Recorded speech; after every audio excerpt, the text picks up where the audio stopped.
Good evening. मैं आलोक BCC के YouTube channel पे डेली करेंट अफेयर्स क्लासेज में स्वागत करता हूं। और आज हम लोग 19 नवंबर के करेंट अफेयर देखेंगे जो आपके परीक्षा के दृष्टि से काफ़ी अहम हो। आपको इस चैनल पे 1 अगस्त से daily current affairs classes series मिलेगा, आप सभी उसको देख सकते हैं। इसके अलावा स्टैटिस्टिक्स जीके सीरीज भी आपको इस चैनल पे मिलेगा, आप सभी उसको भी देख सकते हैं। आज आप सभी को गुरु पूर्णिमा की ढेर सारी शुभकामनाएं। आप सभी जो है वो सत्य के मार्ग पे चले और अपने लक्ष्य को प्राप्त करें। आप ईमानदारी से मेहनत करें और अपने टारगेट को फिक्स करें और अपने लक्ष्य को हासिल करें।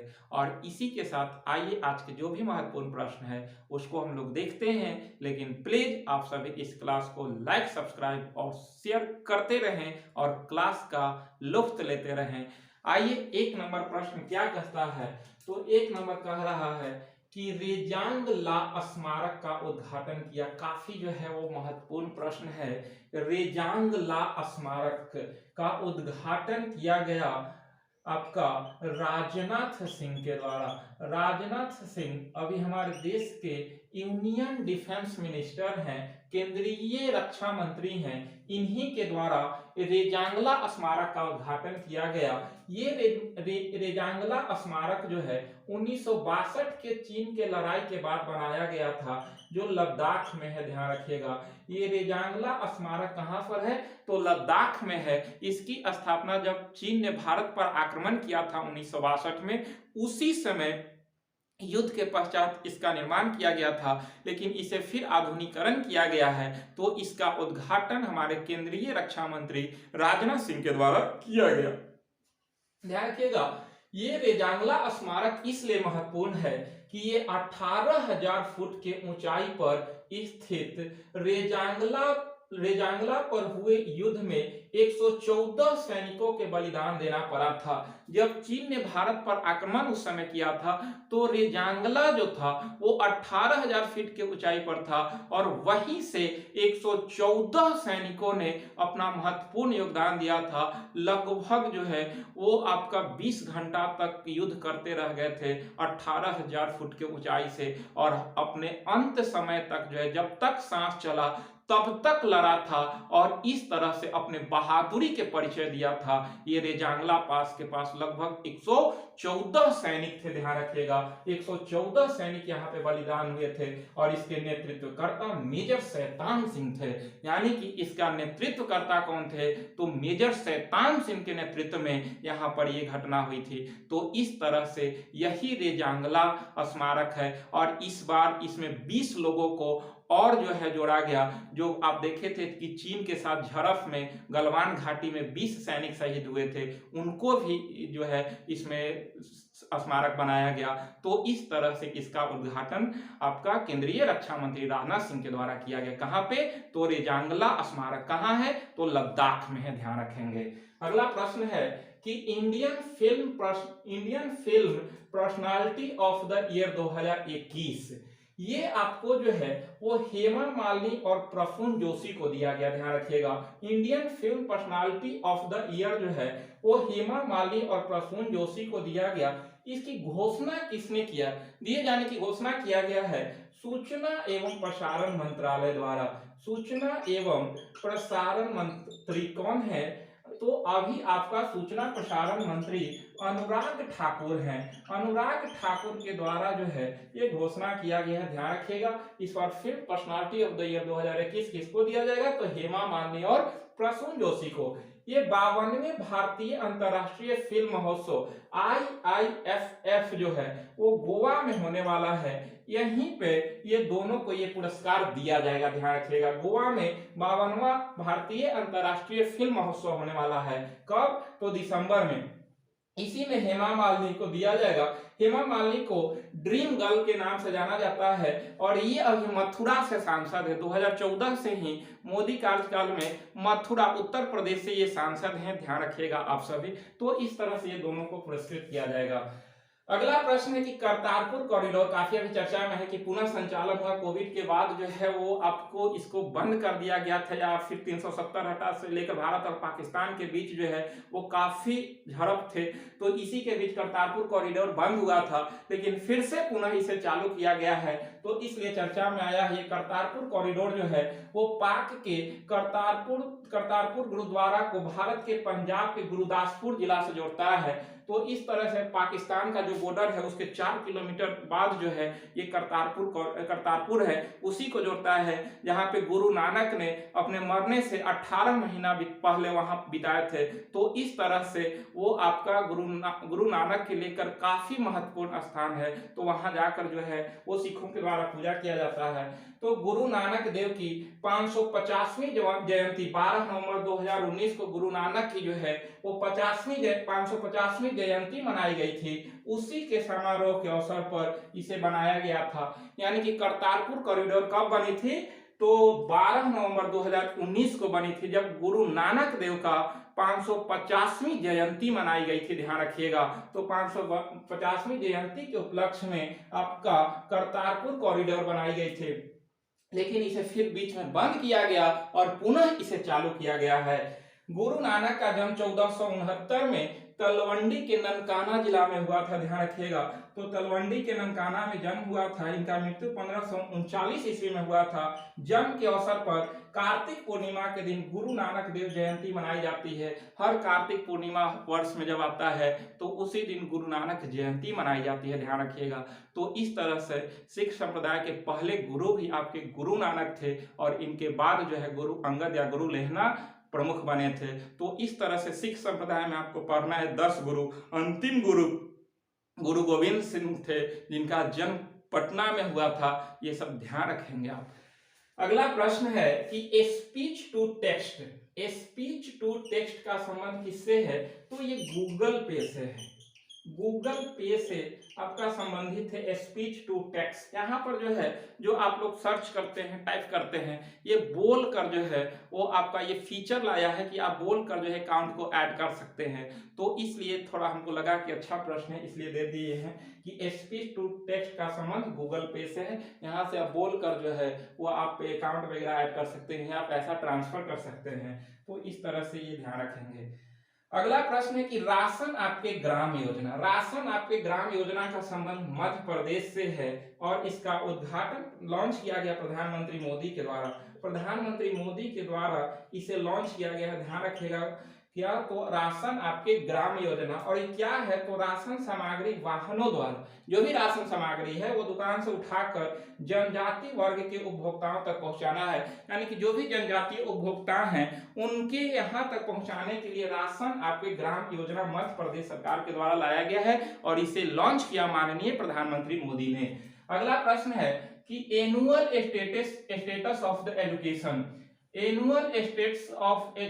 Report ASER 2021। ध्यान रखिएगा, ये संस्करण कहना है तो ये 16वां संस्करण है। और इसमें क्या क्या है? तो प्रथम एजुकेशन फाउंडेशन इसे संचालित करता है, यही इसका रिपोर्ट जारी करता है और ये 16 वर्ष तक के बच्चों को इसमें शामिल करता है और इसी आधार पर ये रिपोर्ट जारी करता है। इसमें क्या है? तो इस बार जो देखा गया कि सरकारी स्कूल में नामांकन में वृद्धि हुआ है। यानी कि जो रिपोर्ट आई उस रिपोर्ट में देखा गया कि सरकारी स्कूल में नामांकन में वृद्धि हुई निजी स्कूल के अपेक्षा। यानी कि लोग निजी स्कूल से सरकारी स्कूल की तरफ बढ़े। क्यों?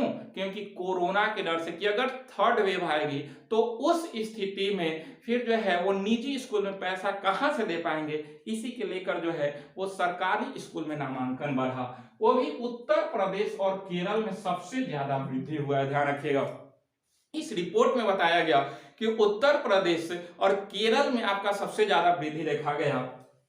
ट्यूशन पर निर्भरता, यानी कि बच्चे जो है इस रिपोर्ट में देखा गया कि ट्यूशन पे निर्भरता, यानी कि ट्यूशन पे निर्भर रह रहे हैं, हर सब्जेक्ट का अपना ट्यूशन कर रहे हैं। तो ये भी देखा गया है इस रिपोर्ट में। डिजिटल डिजिटल में देखा गया कि बिहार में 53.1% सर्वाधिक संख्या में ऐसे लोग हैं जिनके यहाँ स्मार्टफोन तो है लेकिन उन्हें यूज नहीं करने दिया जाता है। तो ये भी देखा गया है। और अगला है कि नए प्रवेशकों के साथ समस्याएं, यानी कि नए परिवेश में शामिल होने का मौका नहीं मिला, क्योंकि जो भी बच्चा रहते थे अगर देखा जाए तो 3 से 5 वर्ष तक के, तो वो आंगनबाड़ी वगैरह में जाते थे, तो नए में प्रवेशकों के साथ उनका जो है वो संबंध बनता था, लेकिन वो कोविड की वजह से बंद हो चुका है, तो ये समस्याएं उत्पन्न हुए।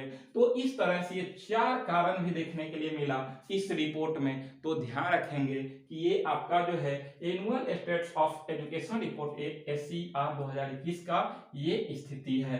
अगला प्रश्न है कि वैश्विक रिश्वत जोखिम सूचकांक 2021 जारी किया गया और ये TRAC द्वारा जारी किया जाता है, और भारत 44 अंक के साथ इस बार 82वें स्थान पे, ध्यान रखिएगा, भारत 44 अंक के साथ 82वें स्थान पे है। और अगर जोखिम में देखा जाए तो अधिक और कम में सबसे अधिक जो है उत्तर कोरिया, तुर्कमेनिस्तान, वेनेजुएला और इरिट्रिया है, जबकि सबसे कम जोखिम सूचकांक में जो है वो डेनमार्क है, नॉर्वे है, फिनलैंड है, स्वीडन है और न्यूजीलैंड है। और अपना भारत जो है वो वैश्विक रिश्वत जोखिम सूचकांक में 44 अंक के साथ 82वें स्थान पर है, ध्यान रखिएगा।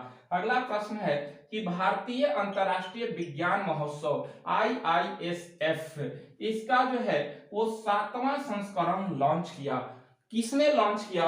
तो पृथ्वी विज्ञान मंत्रालय के द्वारा लॉन्च किया गया है, पृथ्वी विज्ञान मंत्रालय के द्वारा लॉन्च किया गया है, ध्यान रखिएगा। ये सब जितना हम पॉइंट बताते हैं ये सब ध्यान रखिएगा, क्योंकि ज्यादातर क्वेश्चन BPSC वगैरह में जो देता है वो आपको चारों दे देगा और उसके बाद 5वां ऑप्शन भी देता है, तो आपका चारों सही हो सकता है, 2 भी सही हो सकता है। तो इसलिए जितने पॉइंट बताते हैं उस पर भी आपको फोकस करना है, क्योंकि ये पूछता है और आपको करेंट अब जानना होगा, उसके साथ बेसिक चीज को भी जानना होगा। तो इसलिए हम जो है आपको बेसिक चीज बता देते हैं कि आप इसको ध्यान में रखेंगे।